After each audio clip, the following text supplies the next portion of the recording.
Muito boa tarde. Oração, ação, nosso momento, nosso encontro, nossa sintonização que abre as janelas. É muito bonito compararmos Deus com o sol, é a mais antiga comparação, metáfora para Deus, entendendo que jamais nos depararemos com o sol, escolhendo que casas e que seres ele pretende iluminar. Isso jamais acontecerá. Porque assim como Deus não faz diferença entre seus filhos, o sol ilumina todas as casas, todas as criaturas, uniformemente, igualmente. Não é assim? Alguém poderá objetar, contrapor, com acerto, que há casas escuras. Mas a questão é, por que há casas escuras? Se é verdade, porque é verdade, que Deus jamais faz diferença entre as criaturas. Por quê? Há casas escuras, onde as pessoas trombam umas com as outras, as pessoas machucam a si mesmas, quebram as coisas, onde as plantas não têm vida. Por quê? É claro, a resposta é porque seus habitantes não abrem as janelas, não afastam as cortinas. E a metáfora se mostra perfeita. Por quê? O Deus Sol, que jamais faz diferença entre os seres e as casas, respeita as nossas casas como Deus respeita a nossa liberdade. Aguardando, esperando que cada um de seus filhos se abra para a sua ação, para a integração dele em suas vidas. Que esse nosso exercício aqui seja um exercício assim, de integração, de convite, de abertura para a presença, para a luz de Deus em nossas vidas. Sejam todas e todos muito bem-vindos a esse nosso exercício, ainda que gradativo, pequeno, mas constante e certeiro, rumo à nossa iluminação. Temos discutido, já no terceiro tópico, depois de ciência e filosofia, estamos no tópico da religião, desse livro, O Consolador, Chico Xavier e Emmanuel, que, passando em revista todo o conhecimento humano nesses três campos, na perspectiva espiritual, que é a perspectiva do instrutor, do grande instrutor de Chico Xavier, Emmanuel,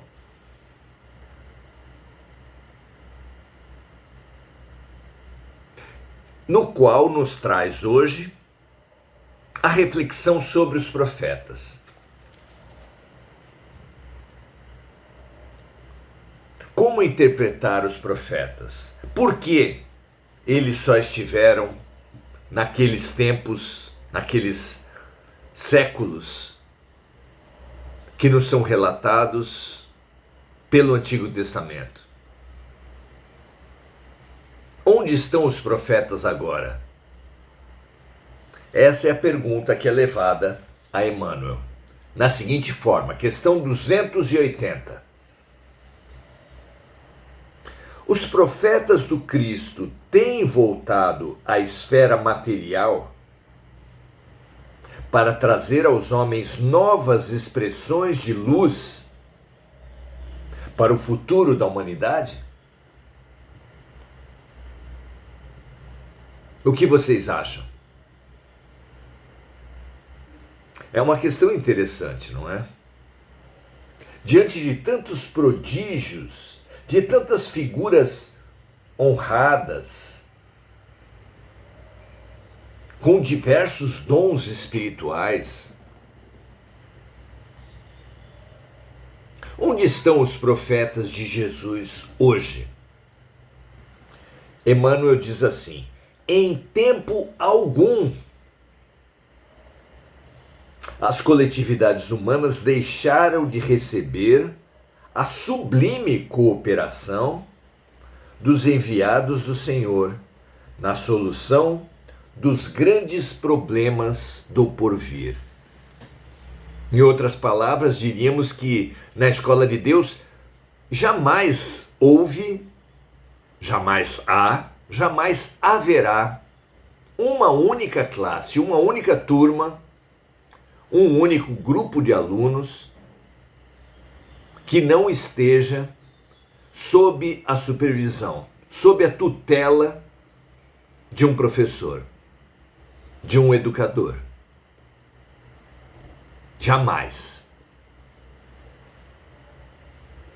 E continua Emmanuel: nem sempre a palavra da profecia poderá ser trazida pelas mesmas individualidades espirituais dos tempos idos.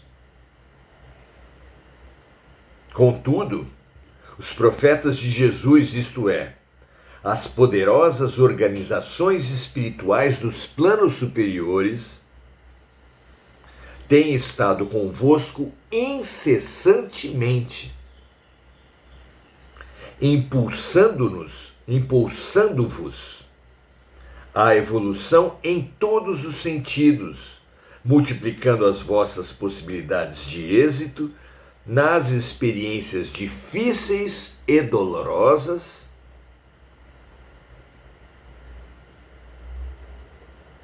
que as coletividades vivenciam. É verdade que os novos enviados não precisarão dizer o que já se encontra escrito.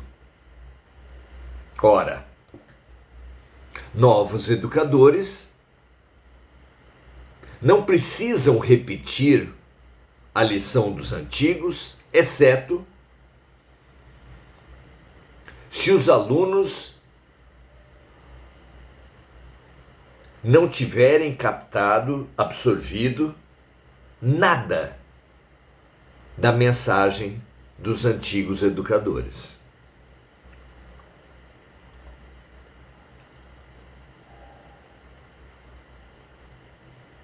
Todavia, agem nos setores da ciência e da filosofia, da literatura e da arte, levantando-vos o pensamento abatido para as maravilhosas construções espirituais do porvir. Olha que interessante. Absurdo olharmos o presente à luz do passado. Como pensar numa humanidade que evolui se os professores marcam passo sempre numa mesma lição, sempre numa mesma postura, sempre com uma mesma característica? Claro que não. Se as coletividades evoluem, se a ciência evolui, se a filosofia evolui, por quê? esperar profetas com suas longas túnicas,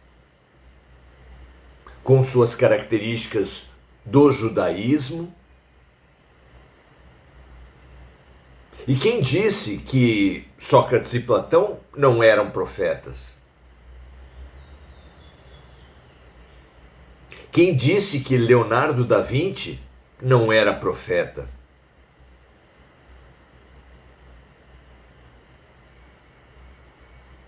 Revela aqui Emmanuel com fabulosa lucidez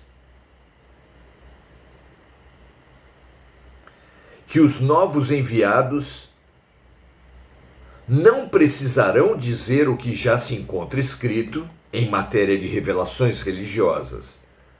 Todavia, agem nos setores da ciência e da filosofia, da literatura e da arte, levantando-vos o pensamento abatido para as maravilhosas construções espirituais do porvir. Talvez não os encontremos por buscar uma repetição dos velhos modelos. Interessante, não é? Igualmente, é certo que os missionários novos não encontraram o deserto de figueiras bravas, onde seus predecessores se nutriam apenas de gafanhotos e de mel selvagem. Num projeto pedagógico, numa escola, seria absurdo os alunos só reconhecerem como professores os mestres da educação infantil. Seria a falência dos mestres, seria a falência da escola. Não. Os professores, para aqueles que já passaram pela educação infantil, precisam ter características de ensino fundamental, de ensino médio, não é? Exatamente pela perfeição, pelo êxito, pelo encadeamento, pela adequação da proposta pedagógica de Deus.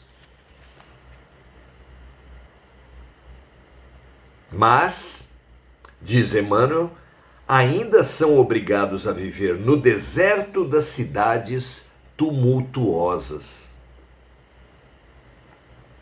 entre corações indiferentes e incompreensíveis, cercados pela ingratidão e pela zombaria dos contemporâneos, que muitas vezes lhes impõem o pelourinho e o sacrifício. Olha que interessante, não é? O deserto, compara Emmanuel, em que tantos profetas se manifestaram, por exemplo, João Batista, a incompreensão que receberam dos líderes políticos e religiosos do seu tempo, não é tão diferente quanto a incompreensão enfrentada por um Chico Xavier, por um Mahatma Gandhi,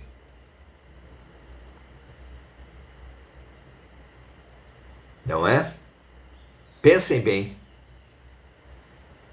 Foram bem compreendidos esses grandes mestres? Madre Teresa, Irmã Dulce? Será que receberam a colaboração, a compreensão que hoje sabemos que eles fariam jus? Claro que não.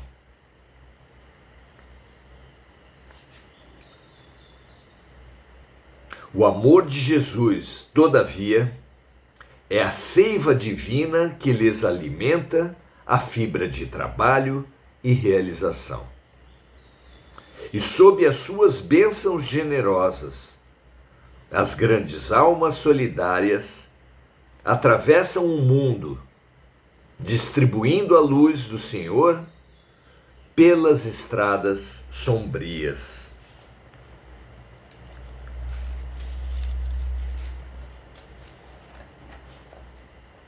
Vejamos, meus amigos, minhas amigas, como uma das razões de nós, tendo olhos, não vermos, tendo ouvidos, não ouvirmos, como disse o profeta e confirmou Jesus, são as expectativas e os preconceitos. O próprio Jesus não foi reconhecido a seu tempo por todos como o Messias, porque vinha de uma região desvalorizada, sendo questionado: e acaso algo de bom pode vir da Galileia?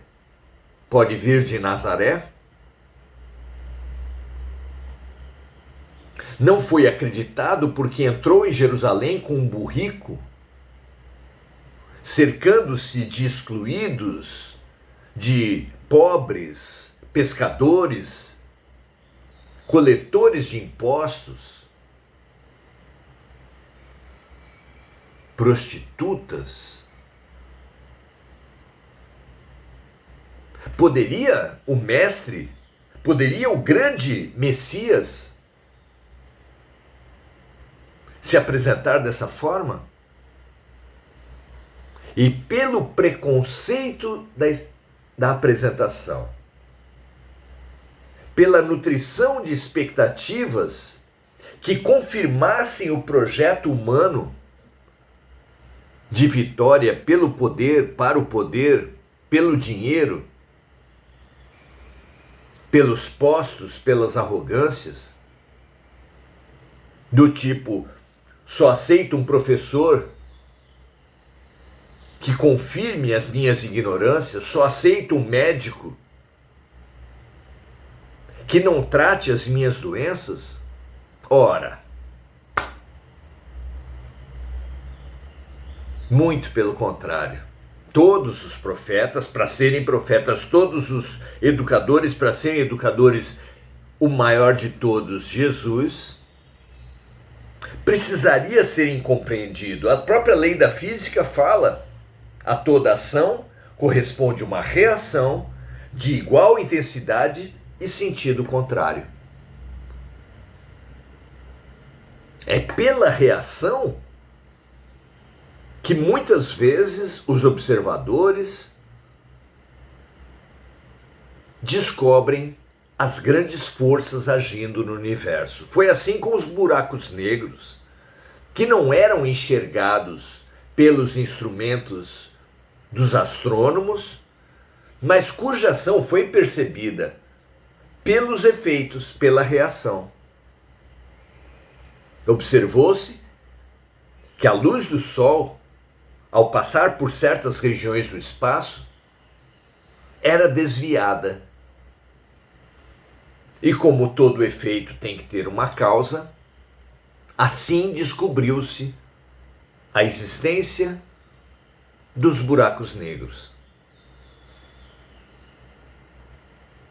Se Jesus tivesse sido compreendido, aceito, plenamente integrado às estruturas de poder vigentes, confirmando os poderosos das guerras, das corrupções, das hipocrisias, que profeta, que Cristo teria sido ele?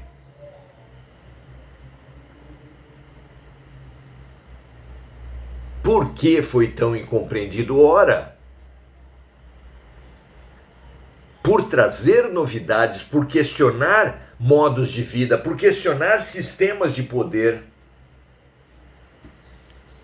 por ter chamado os escribas e fariseus de hipócritas, sepulcros caiados, por estimular a população a fazer o que eles dizem, mas não o que eles fazem, por acusá-los de colocarem no ombro dos outros obrigações que eles mesmos nem pensavam em carregar, por não responder a Herodes, por não responder ao próprio governador de Roma, Pôncio Pilatos.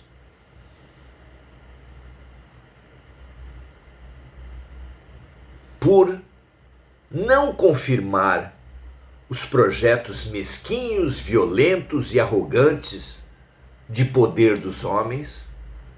E para ser profeta, para ser educador, para ser o Cristo, ele precisava obrigatoriamente ensinar. Ele não foi compreendido, foi perseguido, foi caluniado, foi massacrado, foi assassinado pelos poderosos do seu tempo.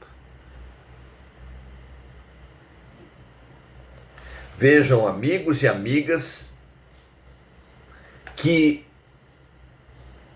precisamos expandir nossa visão.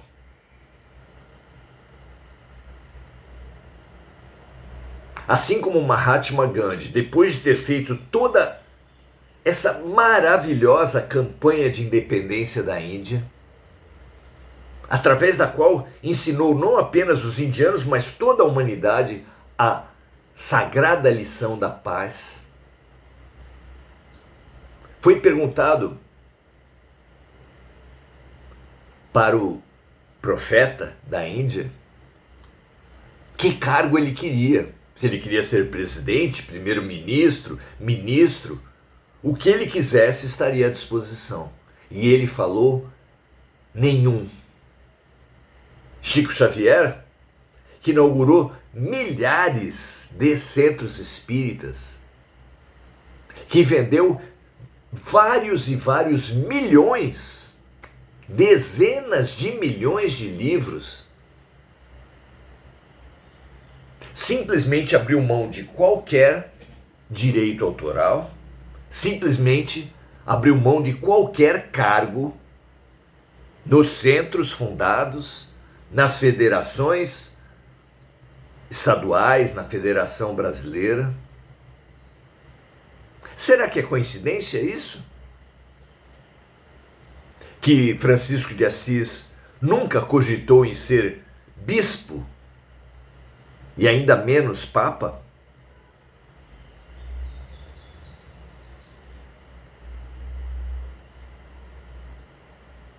É muito significativo. É muito necessário que a todos os incompreendidos, Joana d'Arc foi assassinada pela igreja,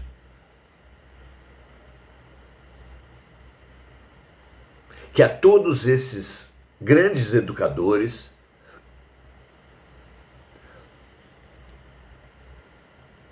foi oferecida a incompreensão, o desprezo, a injustiça e, para alguns deles, o assassinato.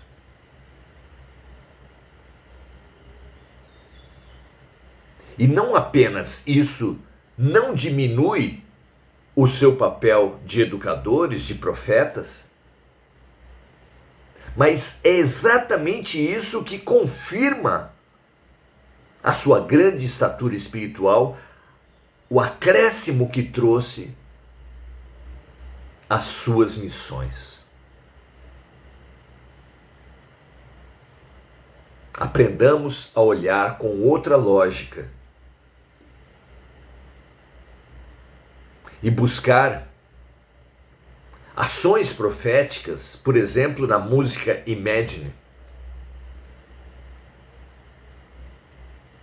Buscar ações proféticas em Martin Luther King, em Chico Xavier, em Teresa, em Dulce, em Francisco de Assis, em Albert Schweitzer.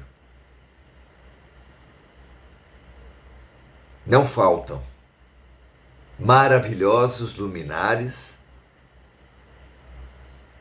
e mesmo hoje, a ação do bem, a ação da luz nunca nos falta. Cabe a nós não apenas termos olhos de vê-los, mas termos a coragem de testemunhar, de colaborar em vez do que os nossos antepassados fizeram, perseguir, atacar, acusar, julgar e assassinar. Que tenhamos finalmente olhos de ver e ouvidos de ouvir. Nós, todos nós, que de alguma forma, em algum tempo, nos dedicamos à infeliz iniciativa da perseguição desses maravilhosos luminares de Deus. Que assim seja, que essa oração, que esse despertar, que esse chacoalhar para todos nós nos alerte contra nossas próprias expectativas, contra nossos próprios preconceitos, nos curando dessas terríveis ilusões que nos têm impedido de colaborar, de seguir efetivamente, de honrar os grandes luminares de Deus. Graças a Deus que assim seja para todos nós. Vamos saudar os amigos, Enir Cajazeira, graças a Deus, Cristiane Fraga, Sérgio Marques, Marco Aurélio Trindade, dando o seu boa noite.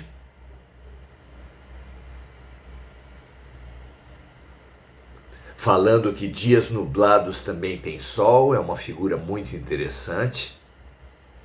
Não é porque nós espalhamos nuvens na Terra que diminuem a ação do sol, o sol sempre ilumina toda a Terra. Todo dia é dia de sol, todo dia é dia de Deus.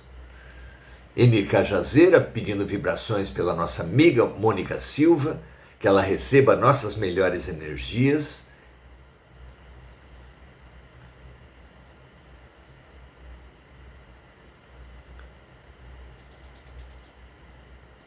Adelaide Dias dando o seu boa noite também.